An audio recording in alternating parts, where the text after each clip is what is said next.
Pemirsa, berhari-hari sudah kita menyaksikan eskalasi konflik antara Iran dan Israel yang semakin meningkat. Apalagi sekarang ikut campurnya Amerika Serikat menambah parah lagi kondisi global saat ini. Sabtu lalu kita sudah melihat bahwa 3 fasilitas nuklir utama di Iran, kami akan munculkan di mana saja 3 fasilitas nuklir utama yang ada di Iran, yaitu di Fordo, Natanz, dan juga Isfahan yang dibom oleh Amerika Serikat. Citra satelit menunjukkan bahwa sejumlah kerusakan terjadi di 3 fasilitas tersebut. Meskipun Presiden Trump sudah mendeklar atau mengklaim bahwa pasukan militer Amerika Serikat berhasil meluluh lantakan 3 fasilitas nuklir utama di Iran tersebut. Tapi sampai saat ini kerusakan total tentunya belum bisa dipastikan.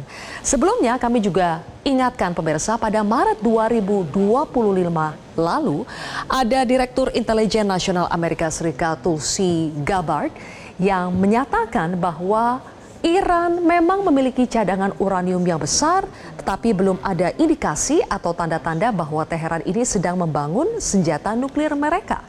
Tapi akhirnya Gabbard sekarang meralat pernyataannya setelah Presiden Trump mengkritik dirinya. Sekarang Gabbard mengatakan bahwa Iran ada di posisi yang memungkinkan sekali bagi mereka untuk bisa memproduksi senjata nuklir dalam hitungan minggu hingga bulan.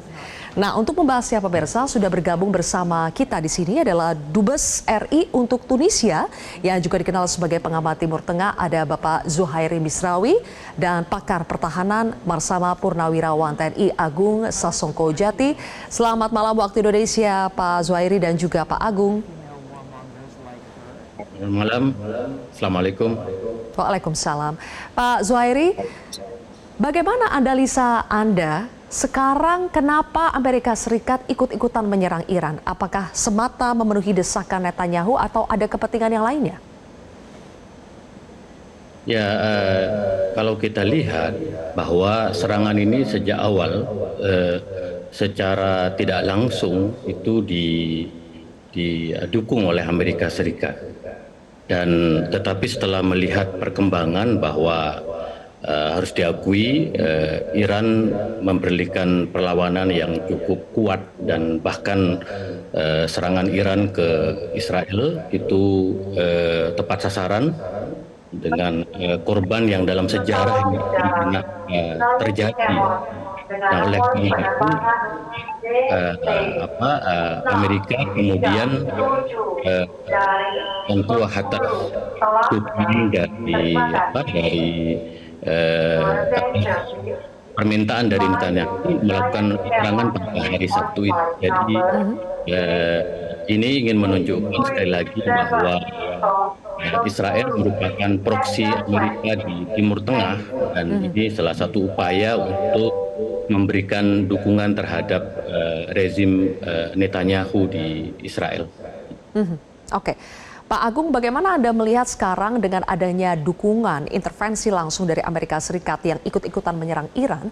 Apakah ini akan membuat ancaman bahwa kita bisa saja harus memasuki era perang dunia ketiga itu semakin nyata? Terima kasih. Jadi antara operasi militer dan diplomasi itu sebetulnya adalah bentuk diplomasi dalam cara lain. Jadi kita sudah tahu bahwa Amerika dan Israel itu sama-sama menggunakan konsep Barat untuk melihat ini khususnya realis ya. Jadi melalui kekuatan baru kita bisa dapat damai. Sedangkan kita di negara-negara lain sudah biasa, apalagi yang kurang kuat, itu biasa adalah kalau kita sama-sama damai, liberal, kita saling berdagang, saling berbisnis, maka nanti pasti dunia itu aman dan damai. Tapi kan tidak demikian.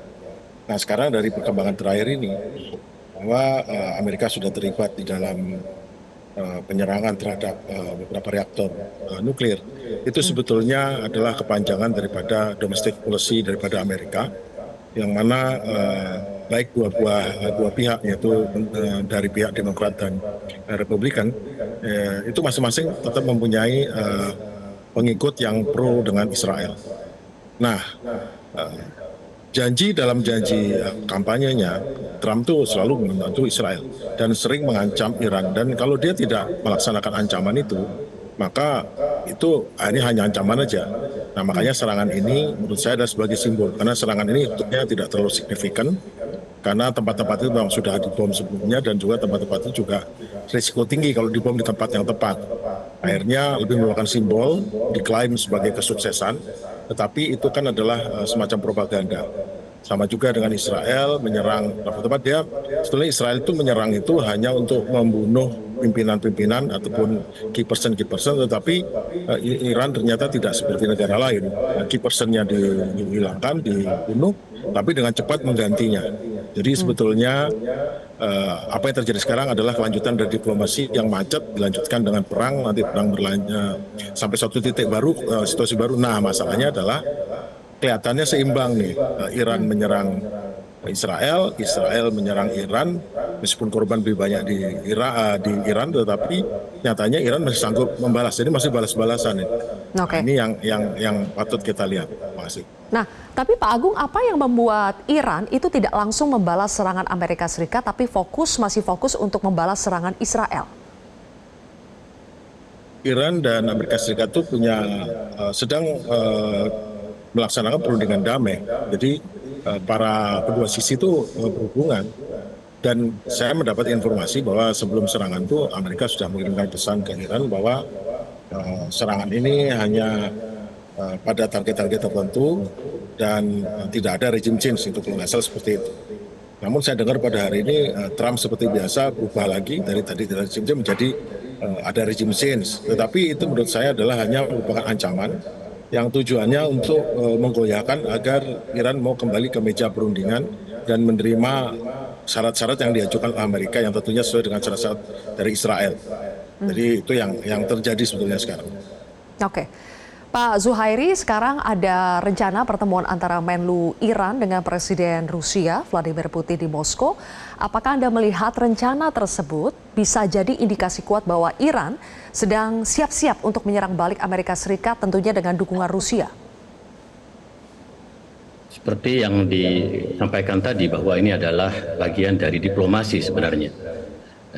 Bagaimana ada jalan keluar yang lebih damai di antara kawasan, karena perang yang terjadi sekarang itu memiliki dampak yang sangat luar biasa. Dan saya baru melihat bahwa telah terjadi perundingan sekarang antara Menteri Luar Negeri Iran dengan Presiden Putin. Jadi ini bagian proses untuk menuju deeskalasi sebenarnya. Bagaimana eskalasi, dan kalau kita lihat di lapangan sekarang, Iran ingin tetap jalur perangnya itu antara Iran dengan Israel, karena Iran mempunyai hak untuk membalas serangan Israel itu sendiri.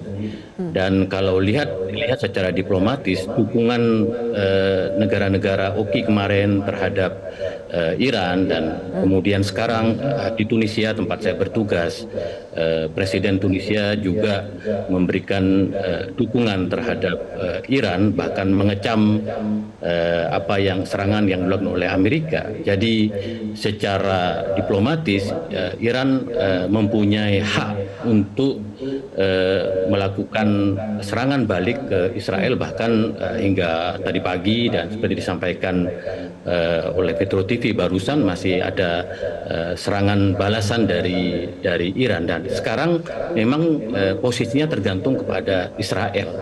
Apakah yang diminta oleh Iran saat ini adalah apakah Israel akan menghentikan serangannya ke Iran. Jadi Menteri Luar Negeri Iran menyampaikan jikalau Amerika berhasil membujuk Israel untuk menghentikan serangannya ke Iran, maka ini semuanya akan selesai. Nah, pertemuan-pertemuan yang dilakukan oleh Iran dengan Rusia itu menurut perspektif saya dalam rangka untuk melakukan deeskalasi yaitu dampak-dampak yang lebih besar. Jadi kalau saya melihat apakah akan terjadi perang dunia ketiga, itu masih sangat jauh sekali. Karena sampai detik ini Iran belum mengambil langkah-langkah besar, terutama untuk membalas serangan Amerika yang terakhir ini. Dan memang sekarang diplomasi tingkat tinggi sedang berlangsung, baik melalui secara langsung melalui pihak ketiga. Karena kita melihat juga terjadi pembicaraan antara Presiden Trump dengan Presiden Putin, dan sekarang terjadi perbincangan secara langsung antara Menteri Luar Negeri Iran dengan Presiden Putin. Ini adalah proses menuju apa yang disebut dengan deeskalasi.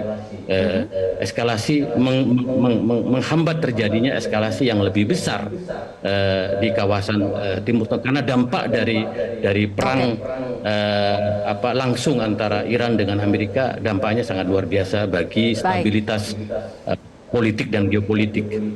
Oke.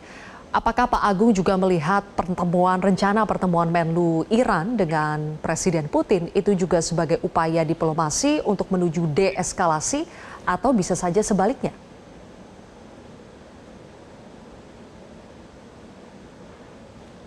Dunia sekarang bergerak ke tidak satu kutub ya, tidak satu kutub barat dengan Amerika, tapi sudah mulai bergerak dengan Rusia dan Cina memiliki kutub yang lain. Dengan bertemu dengan Presiden Putin, itu artinya sudah mencari dukungan dan menunjukkan bahwa tidak meminta pada PBB saja, namun kepada Putin untuk mendapatkan dukungan untuk seperti halnya Iran mendukung Putin dalam soal perang Ukraina, tetapi ini tentu ada hal lain yang untuk mendapatkan bantuan khususnya untuk menghadapi Israel. Nah, saya sepakat dengan Pak Dubes bahwa memang ini deeskalasi ya. Jadi sebetulnya serangan Amerika ke 3 reaktor nuklir itu telah membuat mission untuk menghancurkan itu seolah-olah mission accomplished, jadi nggak ada alasan lagi meneruskan. Namun sekarang ternyata ada perkembangan terbaru, Israel tidak bisa menghentikan tiba-tiba. Kenapa? Karena sekarang Iran sudah menggunakan rudal Khaibar. Rudal Khaibar ini istimewa. Kalau rudal lain itu, balistik lain itu begitu masuk ke bawah, dia satu kepala warhead menghantam sasaran, dan itu bisa disanggung oleh rudal Iron Dome atau David Sling. Tetapi sekarang menggunakan yang multiple warhead. Bayangkan begitu rudal itu mengarah ke arah bawah, kemudian kepalanya pecah menjadi beberapa, 4 atau 5. Setahu saya 4 atau 5 atau 6 warhead yang masing-masing kalaupun ditembak hanya satu, yang lain 4-nya lolos. Meskipun besarnya relatif hanya kecil, tidak seperti, tapi cukup mematikan. Dengan 200 kg satu kepala warhead itu sudah bisa membuat, jadi lebih susah lagi untuk dicegah, malah bahkan nggak mungkin dicegah. Paling hanya 1 dari 4 atau 5 warhead itu yang tercegah. Jadi Israel lebih pusing lagi sekarang ini karena menghadapi rudal yang lebih keroyokan. Sekarang kepala rudalnya keroyokan, bukan hanya satu kepala adu, satu kepala warhead rudal balistik dengan rudal penangkis. Nah, itu yang terjadi. Nah, sekarang tentu yang harus dihancurkan Israel menurut mereka adalah menghancurkan pertahanan udara ataupun serangan balistik dari Iran ini yang tidak bisa ditunda lagi. Baik, kalau begitu. Terima kasih pakar pertahanan Marsma Purnawirawan TNI Agung Sasongko Jati sudah bergabung bersama kami. Sementara nanti di segmen berikutnya, Bapak Dubes Zuhairi Misrawi masih akan berlanjut bersama kami di Metro TV. Pemirsa, tetaplah bersama kami. Pemirsa, Dewan Keamanan Tertinggi Iran sedang menimbang untuk menutup Selat Hormuz yang merupakan jalur perairan strategis bagi 20% minyak dan gas alam dunia. Kita akan lihat seperti apa Selat Hormuz selama ini menghubungkan Teluk Arab dengan Laut Arab yang terletak di antara Iran dan Oman. Parlemen Iran dikabarkan sudah menyetujui penutupan dari Selat Hormuz ini. Namun sekali lagi bahwa keputusan akhirnya berada di tangan Dewan Keamanan Nasional Tertinggi Iran. Mengapa rencana penutupan Selat Hormuz ini langsung memantik kontroversi? Karena tentunya sekali lagi Selat Hormuz ini adalah jalur perdagangan dunia yang begitu strategis. Ada berbagai macam komoditas penting yang melintasi Selat Hormuz ini.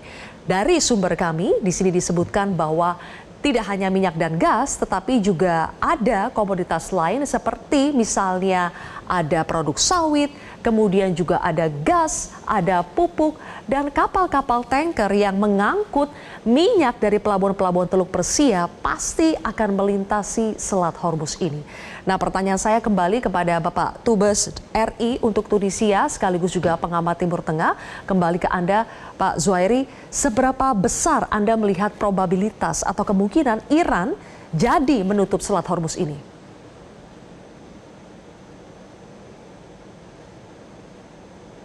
Pak Zuhairi, audionya belum dibuka, Pak. Ya, silakan. Saya sudah buka. Ya. Oke. Jadi kalau saya melihat penutupan Selat Hormuz ini adalah langkah terakhir yang akan diambil oleh Iran ya. Dan kenapa? Karena kalau itu dilakukan akan terjadi krisis ekonomi global yang sangat luar biasa. Di samping juga akan terjadi perang besar yang dampaknya akan sangat luar biasa bagi stabilitas keamanan dunia. Maka ini adalah pilihan yang paling pahit yang nanti akan diambil oleh Iran, walaupun sudah mendapatkan dukungan dari parlemen, itu artinya mendapatkan dukungan dari rakyat. Nah, sekarang tinggal analisis di segi keamanan, lalu kemudian analisis dari segi krisis ekonomi global, karena yang terdampak dari penutupan Selat Hormuz ini adalah juga negara-negara besar, termasuk di dalamnya adalah Cina sebagai mitra strategis dari Iran. Nah, sekarang yang diambil oleh Iran tentu saja adalah pilihan-pilihan yang terbaik untuk situasi global yang lebih baik. Dan oleh karena itu saya percaya dan mengerti betul bahwa negara Iran ini adalah negara yang mempunyai disebut dengan kesabaran revolusioner. Iran juga memegang tinggi nilai-nilai etika, yaitu etika tentang pentingnya hidup bersama. Nah, oleh karena itu kalau kita lihat sekarang langkah-langkah yang diambil adalah langkah-langkah diplomasi plus memberikan tekanan terhadap Israel dan Amerika. Nah, kalau kita lihat saat ini secara jujur Iran di atas angin karena apa yang dilakukan oleh Amerika itu melanggar piagam PBB, serangan yang ketiga pusat instalasi nuklir di Natan, di Fordo dan di Isfahan itu melanggar piagam PBB, juga melanggar tentang bagaimana dalam pengembangan nuklir. Oleh karena itu juga sekarang juga bagaimana apa yang dilakukan oleh Israel dengan menyerang Iran dan membunuh tokoh-tokoh penting itu juga sebagai pelanggaran besar, sehingga Iran saat ini lebih fokus untuk bagaimana memberikan pembalasan terhadap Israel. Nah, sekarang tekanan yang sangat berat itu kepada Amerika dan Israel karena Iran tetap memilih jalur-jalur diplomasi bagaimana tidak terjadi deeskalasi. Yang diminta oleh Iran saat ini hanya satu, yaitu bagaimana Amerika menekan Israel untuk menghentikan serangannya, karena Iran mengatakan kau yang memulai Israel dan kami akan akhiri. Jadi ini mudah-mudahan kita berharap jalur diplomasi tetap digunakan untuk langkah-langkah eskalasi, walaupun hingga hari ini walaupun tadi malam relatif lebih tenang, tetapi Israel masih melakukan serangan ke Iran, dan Iran melakukan serangan balasan itu. Dan mudah-mudahan apa yang diambil oleh OKI kemarin, yaitu tekanan dari beberapa negara terutama Turki, itu akan juga memberikan desakan yang besar sehingga dunia kembali damai dan kita terhindar dari perang besar. Ya, baik. Terakhir, Pak Zuhairi, apakah Anda melihat sambil menunggu bagaimana hasil dari upaya diplomasi, sambil buying time, apakah Anda melihat ancaman untuk menutup Selat Hormuz itu bisa melemahkan serangan Amerika Serikat dan Israel ke Iran? Ya, sudah pasti, karena seperti yang saya katakan, tekanan terbesar sekarang kepada Amerika dan Israel.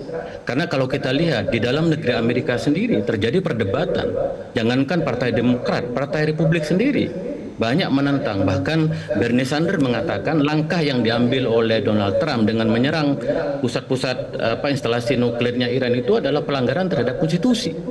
Jadi tidak mudah memang sekarang bagi Amerika dan Inggris, tekanan yang sangat besar kepada mereka, dan kita harapannya Amerika lebih realistis.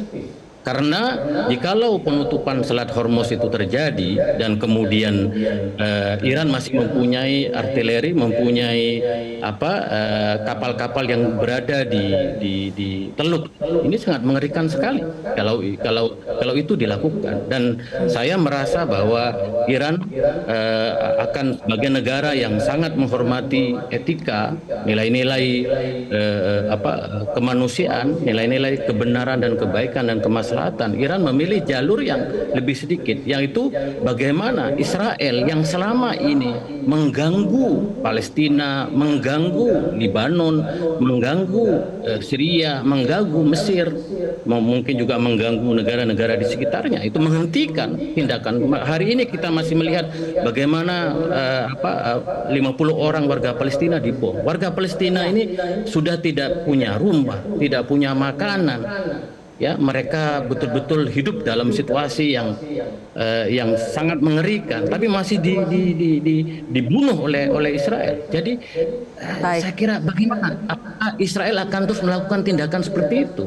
Maka oleh karena itu setelah perang terjadi antara Israel dengan Iran ini, mudah-mudahan Israel bertaubat dan menuju jalan two-state solution dan memberikan kemerdekaan kepada Palestina, karena peristiwa yang terjadi sekarang itu tidak pas dengan apa yang terjadi di Palestina saat ini. Baik, Pak Dubes Zubairi Misrawi, terima kasih banyak sudah bergabung bersama kami di Prime Time News hari ini. Jelajahi cara baru mendapatkan informasi. Download Metro TV Extend sekarang.